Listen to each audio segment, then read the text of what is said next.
పశ్చిమ గోదావరి జిల్లా పాలకొల్లులో మంత్రి నిమ్మల రామానాయుడు పర్యటించారు. 1,80,00,000 రూపాయలతో పలు స్థాపన చేశారు. ఆ తర్వాత ఆయన మాట్లాడుతూ మాజీ సీఎం జగన్ మీద ఘాటు వ్యాఖ్యలు చేశారు. చేసిన పాపాలు ఎదుటి వారిపై నెట్టడంలో జగన్ పీహెచ్డీ చేశారని విమర్శించారు. వాస్తవాలను వక్రీకరించి మద్యం కుంభకోణంలో తన కొండంత దోపిడీని కప్పిపుచ్చుకునే కుట్ర పన్నుతున్నారని అన్నారు.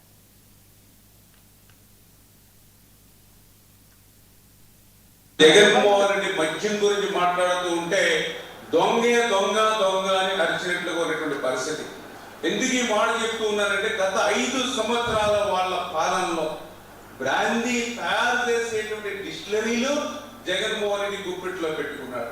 ఆ తయారు చేసేటువంటి బ్రాందీని అమ్మేటువంటి లిక్కర్ షాపుల్ని కూడా తన గుప్పిట్లోనే పెట్టుకుని నాసి రకం కల్తీ రకం మద్యం అమ్మి ఆ రోజు మన జిల్లాలో జంగారెడ్డిగూడెంలో సైతం 27 మంది చనిపోతే ఆ రోజు మేము అసెంబ్లీలో నిలదీస్తే కనీసం పోస్టు మాత్రం కూడా వాళ్ళకి నిర్వహించకుండా 27 మంది ఒక్కసారి చనిపోతే అది సహజమన్నాలు గుండెపోటుతో మరణించారని నిస్సిగ్గుగా ఆ రోజు అసెంబ్లీలో మాట్లాడినటువంటి వ్యక్తి ఈరోజు మద్యం గురించి మాట్లాడుతుంటే దెయ్యాలు వేదాలు వదిలించినటువంటి పరిస్థితి. ఆ రోజు ఎంత అన్యాయం అని అంటే అసెంబ్లీలో ఒక యాక్ట్ తీసుకొచ్చాడు, ఒక బిల్లు. ఏంటి ఆ బిల్లు అని నేను చూస్తే రాబోయేటువంటి 17 సంవత్సరాలు మద్యం మీద ఎంత ఆదాయం అవుతుందో చూపించి 25,000 కోట్ల రూపాయలు ఆ రోజు అప్పు తీసుకున్నాడు మద్యం కార్పొరేషన్ పేరు మీద.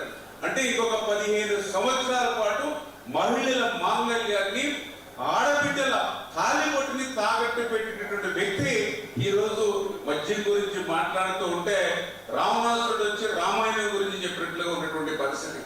ఎందుకు ఈ మాట చెప్తూ ఉన్నారంటే ఇలా కూటమి ప్రభుత్వ అధికారులకు వచ్చాక ఎక్కడో ఒక చోట వరంగల్లో సదర్